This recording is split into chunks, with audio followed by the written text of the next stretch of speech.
Christians are often portrayed as being Republican, even if it's not necessarily an accurate portrayal. Certainly, in the media at least, it is difficult to escape the idea that Christians and the Republican Party, including our current president, are inextricably linked. Admittedly, there have been famous Christian politicians that are not of the Republican variety, like Democratic President Jimmy Carter, for instance. But generally speaking, nowadays, Christians and Republicans are typically associated with each other. This is, in part at least, due to the fact that the Republican Party has traditionally, or at least for a long time, been a coalition of conservative factions of different kinds, and social conservatism, on issues like abortion, for example, has been a particularly attractive option to many Christians in this country.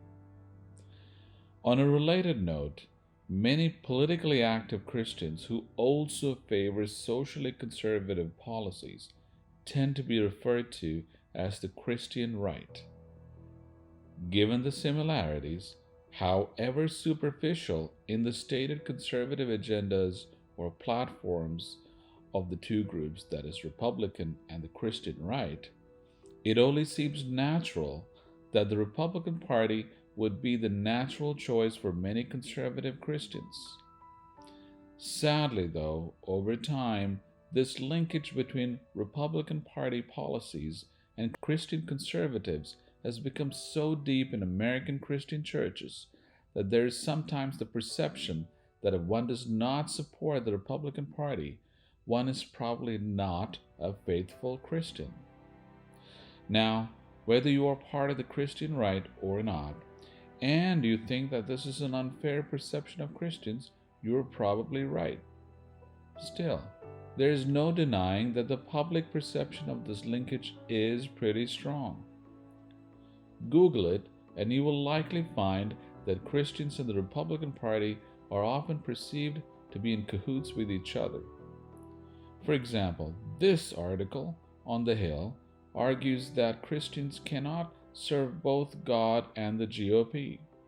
And this article on Rolling Stone talks about how the Christian right worships, quote unquote, Donald Trump. This article on the American Conservative talks about why Christians vote Republican.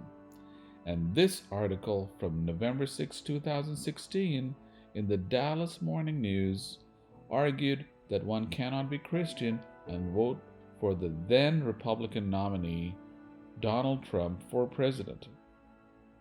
Now, this is just a very tiny sampling of a variety of different and sometimes opposing opinions that are not necessarily united in their message, except for the commonality that Christians and the Republican Party seem to be inseparably linked in the minds of the many reporters in the mass media, who, by the way, reflect and influence the public at large. Nonetheless, it's not just the media, public perception, or one's imagination that there is a Republican heavy partisan membership in many churches. Research from independent sources such as the Pew Forum also suggests this. For instance, the Pew Forum has indicated that the majority of church membership tends to lean Republican. See, for example, this 2014 Pew Forum article that shows that at the time, about 82% of Christians leaned Republican, or this 2018 article that shows that about 75% of white evangelical voters voted for Republican House candidates, while an overall majority of about 56% of Protestants voted for Republican congressional candidates.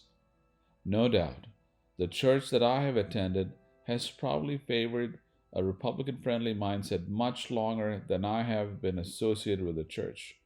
For a long time, I largely accepted that fact as reality, however reluctantly, because I never appreciated the rather pervasive presence of politics at church, and because I believe that church is a place that is for sinners and worshippers of all kinds, Republican or a Democrat, rich or poor. After all, the Jesus that I remember kept the company and welcomed all kinds of people, regardless of their background. But let's not fool ourselves. In the American political arena, Christians and the Republican Party are strongly linked together.